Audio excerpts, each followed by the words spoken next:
सारख्याकडे गाडी होती साहेब, आणि रात्री 1-1:30 वाजता पोरीचा बाप डोक्याला टापर बांधून आला आणि दार वाजित. साहेब कोण?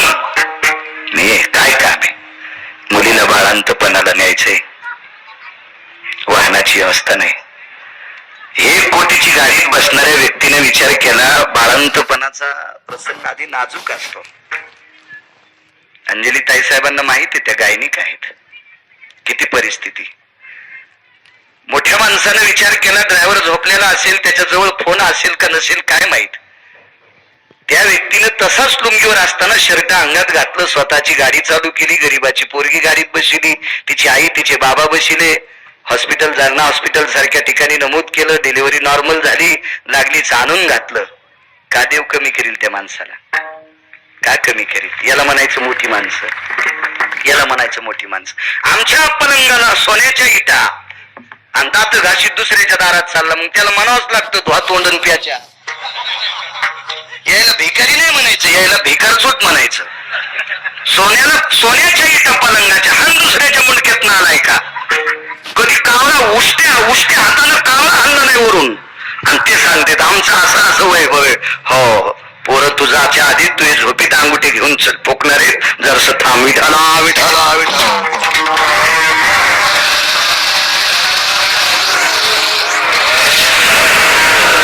अरे एवढं सौंदर्य दिलंय दुसऱ्याला खिजवण्यासाठी नाही, पण ऐकायला तयार नाही. मूर्ख माणसं ऐकत नसतात, अतिताई माणसं ऐकत नसतात, त्यांना किती समजून सांगावं, ऐकत नसतात. तुम्हाला माहितीये का, जखम झालेल्या कुत्र्याला किती औषधी टाका, मालकानं किती समजाते, असं ताणून पळून पण जिबीनं चाटीतच ते त्याच्यावर चमड येऊच देत नसते. अशी काही माणसं कुत्र्यावानी चाटणारच. ते बरोबर त्याला किती समजून सांगा, ते ऐकणारच नाही. त्याच्यापैकी सुदर्शन मित्रांनो सांगितलं, अरे ते महात्मा आहे, ते साधू कशाला महात्मा आहे, गळ्यात माळा कोणी घालतंय? तसं नाही रे, आपल्याला ऊन लागते याच्याकरता आपण झाडाखाली आहेत, आणि त्या महात्म्याला ऊन लागू नये म्हणून सूर्य ढगाच्या आलंगी गेलाय. नभासोभयजायतेनाम भास्करो तेजोषिताः यत प्रकाश भयस्थितान् स्वेदानवरुतातिजायाय. नैवम गिरगावकर लिखितम. पुराण सांगते, या साधूच्या अंगाचा स्वेद म्हणजे घाम निघू नये याच्याकरता सूर्य ढगाच्या आलंगी गेलाय. नागरे सर, आणि त्या साधूवर तितकी सावली धरली. काय अधिकारी असलो महात्मा, तरी पण मूर्खांना लक्षातच येत नसते. तरी सुदर्शन म्हणला, सूर्य जर सावली धरीत असेल, एवढा साधू मोठा आहे, मग वाकलाच काऊन? राहुल भैयास काय काढतील माणसं, काही मिळच नाही त्याच्यात. मित्रानं सांगितलं, जाऊ दे बाबा, मागच्या जन्मातलं कर्म असेल. गेला आणि त्या महाराजाला ढकललं. महाराज खाली पडले.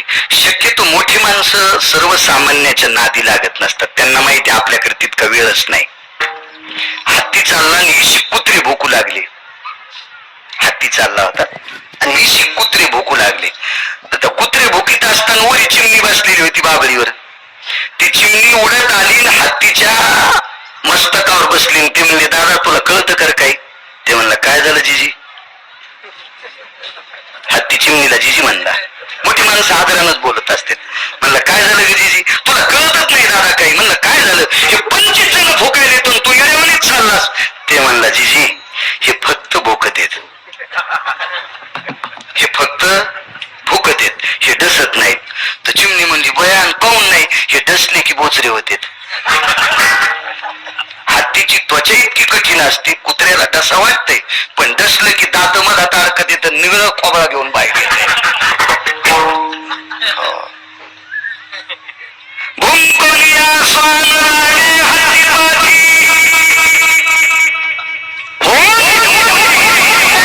हे कुत्रे वसवस करून हत्तीच्या मागे लागतात, नुसते भुंकत आहेत. ते भेट नाही हत्ती. मोठी माणसं मोठी हत्ती महाराजच होते, ते तुमच्या मायासारखं थोडंच होत.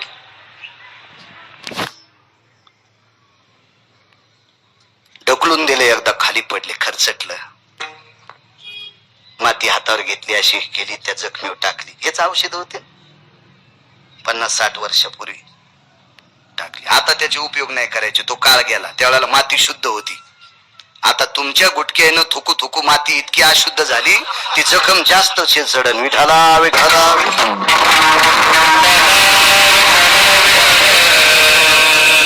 मला वाटते 1.5 महिना झाला असेल उत्तरेश्वर बापू माझ्या सोबत होतो. मी कीर्तन करीत असताना चालू कीर्तनात पाकोद्यान तंबाखू खाल्ली ती खऱ्या शपथ. मी प्रसंग सांगण्याच्या नादात त्यानं कवाशी चोळली कवाशी तोंडात टाकली. राम जाणी बापरे. गिरगाव करायला कोण्या नरकात टाकावा, त्याला पाकिट देणाऱ्याला कोण्या नरकात टाकावा आणि पुढच्यालाही कोण्या नरकात टाकावा हे मला सुद्धा कळायचं नाही. इतके 72 लोक. आणि कशी जमीन चांगली राहील गोंगड्या खराब केल्या काय काय तंबाखू. हो तर जमीन किती अशुद्ध केली असेल. विठाला विठाला विठाला.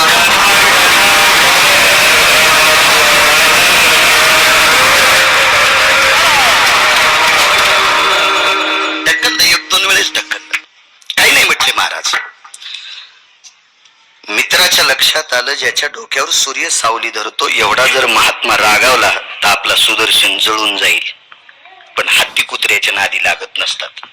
हत्तीनं जर नुसती अशी सोंड केली ना तर कुत्र्याचा पोत्रा होईल. काही नाही राहायचं कुत्र्याचं. फासोळ्या फासोळ्या हाड फाड चटलं जिकडं तिकडं. हो शेंगदाणे उखळात कुठल्यावानी कुत्रे अशी येड्यावानीच होते. अशी येड्यावानीच. पण ते हत्ती हत्ती असते. महाराज काहीच नाही म्हटले. तिसऱ्या महाराज बोलले नाही, डोळे झाकले आणि पंढरीतल्या मालकाला विनंती केली, देवा आम्ही तुझं भजन करतो रे. आणि तुझं भजन करीत असताना आम्हाला अपराध आमचा काही नसताना नालायक माणसं जर आम्हाला त्रास देत असतील तर तू आमच्यासाठी मेलास का. आम्हा गांजी जन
तरी का मेला ना.